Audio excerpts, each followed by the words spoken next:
शोभा, तुम भी कैसी बातें कर रही हो? इतनी छोटी उम्र में तो शादी गैरकानूनी है न, और सीता का भी तो सोचो। इस नाजुक उम्र में वह शादी की जिम्मेदारी कैसे निभा पाएगी?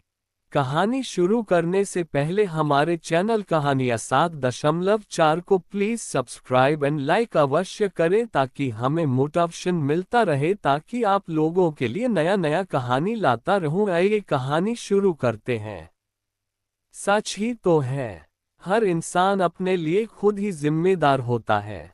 दुनिया कहाँ पहुंच गई और ये लोग अपनी पुरानी सोच के वजह से पिछड़े ही रह गए।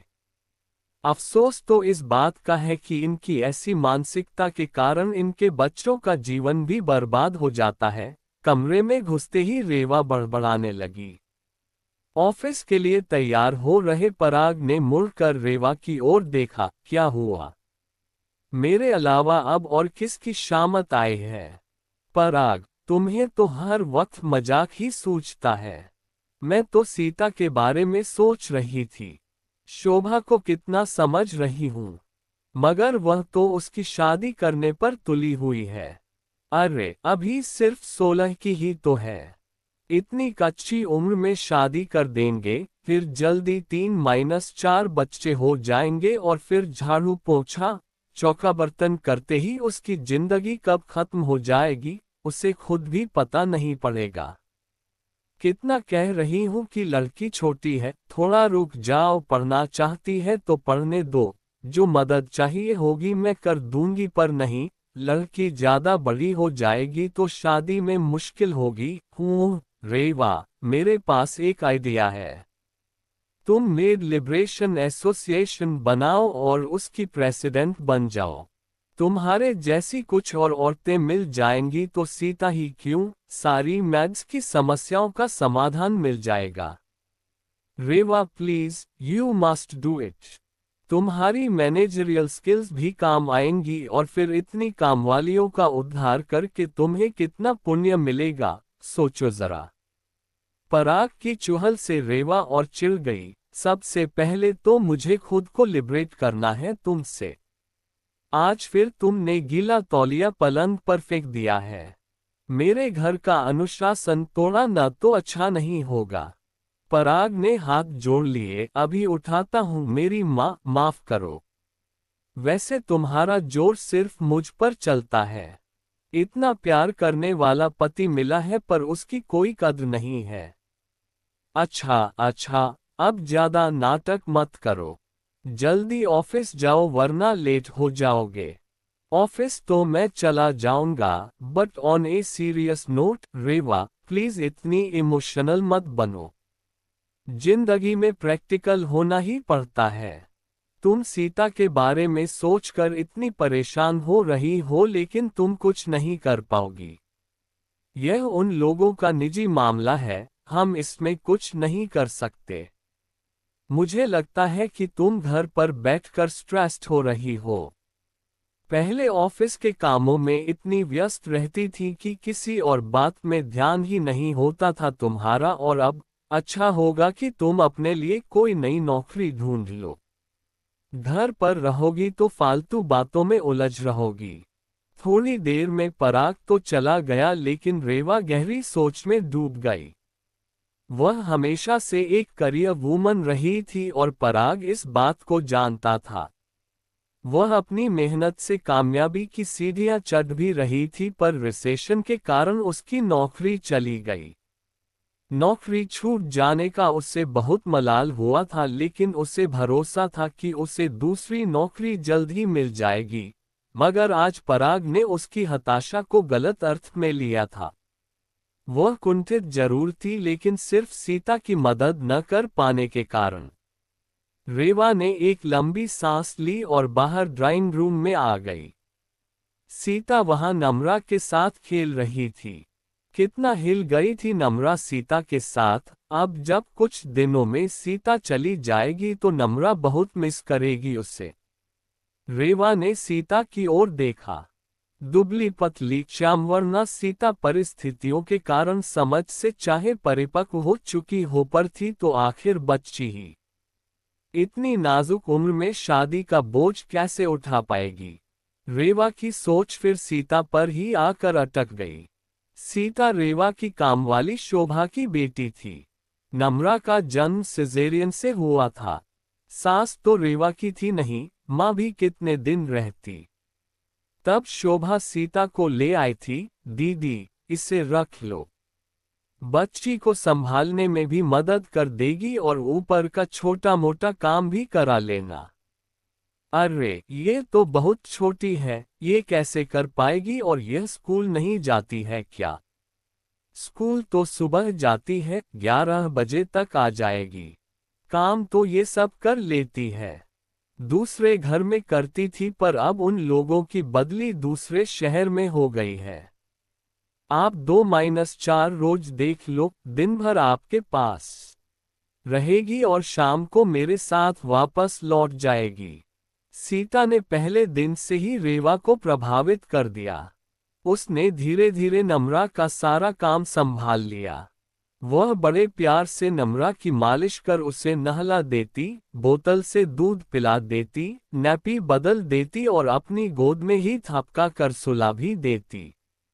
इसके साथ ही वह रेवा को सब्जी काट देती, आटा गूंद देती और नम्रा के कपड़े धो सुखाकर तह कर देती। वह स्वभाव की भी इतनी शांत थी कि उसने जल्द ही रेवा का विश्वास जीत लिया। सीता के होने से रेवा नम्रा और घर के प्रति निश्चिंत हो गई थी, इसलिए जब उसे नई नौकरी का ऑफर मिला तो उसने शोभा से कहकर सीता को सारे दिन के लिए अपने घर रख लिया। 3 बेडरूम का फ्लैट था, रेवा ने एक कमरा सीता को दे दिया। अच्छा खाने पहनने को मिलता था तो सीता भी खुश ही थी। सीता ने एक बार रेवा से कहा था कि वह कुछ बनना चाहती है। तब रेवा ने उसे मन लगा कर पढ़ने की सलाह दी थी। रेवा के काम का समय दोपहर से शुरू होकर रात तक चलता था। उसे तो वर्क फ्रॉम होम की सुविधा भी थी। रेवा ने इस बात का पूरा ख्याल रखा कि सीता की पढ़ाई न छूटे। सीता पहले की तरह ही स्कूल जाती रही। धीरे धीरे रेवा को सीता के प्रति एक अपनापन महसूस होने लगा। रेवा ने उसकी स्कूल की कॉपियां देखी थीं। उसे लगता था कि सीता यदि लगन से पढ़ाई करती रहे तो अपने लिए अपनी नियति से हटकर कोई मुकाम बनाने में सक्षम हो सकती है। रेवा ने तय कर लिया था कि वह सीता की शिक्षा में हर तरीके से सहयोग करेगी। मगर जिंदगी हमेशा पक्की सड़क पर तो आराम से नहीं चलती न। कभी कच्चे रास्तों की असुविधाएं भी सहन करनी पड़ती हैं, कभी घुमावदार रास्तों के जाल में भी उलझना पड़ता है और कभी स्पीड ब्रेकर्स के प्रश्नवाचक चिन्ह टके भी लग ही जाते हैं। शोभा ने आकर रेवा को सीता की शादी तय होने की खबर सुना दी। अरे ऐसे कैसे, सीता तो बहुत छोटी है अभी। कहाँ दीदी, 16 की हो गई है। हमारे ही गांव का लड़का है, अच्छा घर परिवार है, ये भी सुखी हो जाएगी और हम भी निबट जाएंगे। शोभा, तुम भी कैसी बातें कर रही हो। इतनी छोटी उम्र में तो शादी गैरकानूनी है न, और सीता का भी तो सोचो। इस नाजुक उम्र में वह शादी की जिम्मेदारी कैसे निभा पाएगी। अरे दीदी, हम लोगों में तो ऐसा ही होता है। मेरा ब्याह भी तो 15 साल की उम्र में हुआ था। पर शोभा इसका दिमाग अच्छा है, पढ़ने दो अभी। इसकी पढ़ाई के खर्चे में मैं मदद कर दूंगी। पढ़ लिख जाएगी तो जिंदगी बन जाएगी। देखो दीदी, आपको हम लोगों का नहीं पता। ज्यादा पढ़ गई और उम्र बढ़ गई तो कोई नहीं मिलेगा इससे शादी करने के लिए। आप चिंता न करो, 2 महीने बाद इसका ब्याह ठहरा है। उसके पहले मैं आपको दूसरी कामवाली लगा दूंगी, कहकर शोभा ने बात खत्म कर दी। शोभा की बातें सुनने के बाद रेवा क्या कहती। वह मन मसोस कर चुप रह गई। दीदी, नम्रा सो गई है, कौन सी सब्जी काटनी है। रेवा ने महसूस किया कि जब से सीता का विवाह तय हुआ था तब से उसके व्यवहार में परिवर्तन आना शुरू हुआ था। वह सारे काम जैसे यंत्रवत करती, ध्यान तो उसका किसी और ही दुनिया में होता। हमेशा खोई खोई रहती अपने ही ख्यालों में। पढ़ाई में भी उसका मन नहीं लगता था पहले की तरह। रेवा ने सोचा आज उसके मन को टटोल ले। क्यों सीता, तू तो कहती थी तुझे पढ़ना है, कुछ बनना है।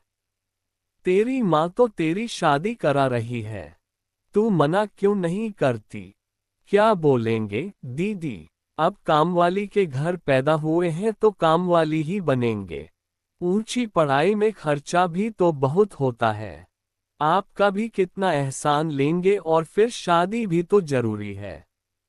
सारी उम्र अकेले कैसे रहेंगे? रेवा चुप रह गई। वह सोचती थी कि सीता अपनी नियति के चक्रव्यूह को तोड़ गिराएगी, लेकिन अब जब उसने स्वयं ही अपने लिए ये रास्ता चुन लिया था तो रेवा कर भी क्या सकती थी। दीदी, आप माँ से कुछ न कहा कीजिए। मेरी हिस्से में यही लिखा है और मैं बहुत खुश हूँ।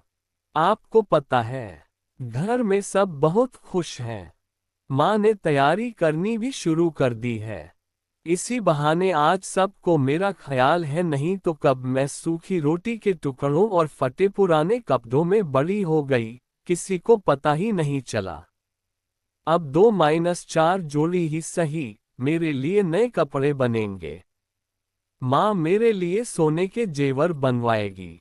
फिर चाहे मेरे ही कमाए पैसों को जोड़कर सब सीता सीता करके पूछेंगे। दीदी, एक गरीब की लड़की को इससे ज्यादा और क्या खुशी मिल सकती है? रेवा फिर चुप रह गई। एक स्त्री के मन की गहराइयों में क्या है, ये खुद उसके अलावा कोई नहीं जान सकता। परिस्थितियों से समझौता करना और चंद लम्हों की खुशियों को अपने जेहन में कैद कर उन्हीं के सहारे जिंदगी को आगे बढ़ाना, ये सिर्फ एक स्त्री ही कर सकती है। सीता की सोच के सिरे को पकड़कर उसके मन की तहों को खोलकर रेवा को लगा कि कम से कम इतनी खुशी पाने का अधिकार तो था ही उससे। अपनी ही जिंदगी की पटकथा में हमेशा छोटे मोटे किरदार ही निभाती आई थी सीता। अब चंद लम्हों के लिए ही सही नायिका बनने की उसकी हसरत कहाँ गलत थी। शाम को ही बाजार जाकर रेवा सीता के लिए शादी की साड़ी और सोने की अंगूठी ले आए। उपहार देखकर सीता के चेहरे पर जो खुशी आई, उससे रेवा को भी जैसे आत्मिक तृप्ति का एहसास हुआ। वह दिल से सीता की खुशी चाहती थी। रेवा नम्रा को लेकर बहुत पशोपेश में थी। सीता के रहते उसे नम्रा की कोई फिक्र नहीं होती थी, लेकिन सीता के जाने के बाद नम्रा को वैसी देखभाल कौन देता। वह सोच ही रही थी कि एक दिन अचानक शोभा मायूस सूरत लेकर दरवाजे पर खड़ी थी। इस लड़की के हिस्से शादी नहीं है। लड़का शादी से पहले ही भाग गया। किसी और से चक्कर था उसका। अब पता नहीं इससे कौन शादी करेगा। दीदी, अब यह आपका काम छोड़कर नहीं जाएगी। जीवन फिर पुराने रूटीन पर चल पड़ा, लेकिन सीता में अब थोड़ा बदलाव आ गया था। वह पहले से कम बोलती और अपनी पढ़ाई पर अत्यधिक केंद्रित हो चुकी थी। रेवा को लगा कि जो हुआ शायद अच्छा ही हुआ। अब वह सीता के भविष्य को संवारने में उसकी मदद करेगी। ये सोचकर रेवा सीता को बहुत प्रोत्साहित करती। एक रात रेवा देर तक अपने लैपटॉप पर काम कर रही थी। प्यास लगने पर पानी लेने उठी तो देखा कि सीता के कमरे की लाइट जल रही है। इतनी रात को सीता जाग क्यों रही है? रेवा ने धीरे से दरवाजा खोलकर अंदर झांका तो हैरान रह गई। सीता शादी का जोड़ा और तमाम गहने पहने खुद को बड़ी हसरत से आईने में निहार रही थी। रेवा ज्यादा देर वहां न खड़ी रह पाए। उस कमरे में कुछ दबी आकांक्षाएं थीं, कुछ अधूरे ख्वाब थे। समाज ने उस मासूम को यही यकीन दिलाया था कि चंद लम्हों की नायिका बनना ही उसके जीवन की उपलब्धि थी। अब रेवा की जिम्मेदारी बढ़ गई थी।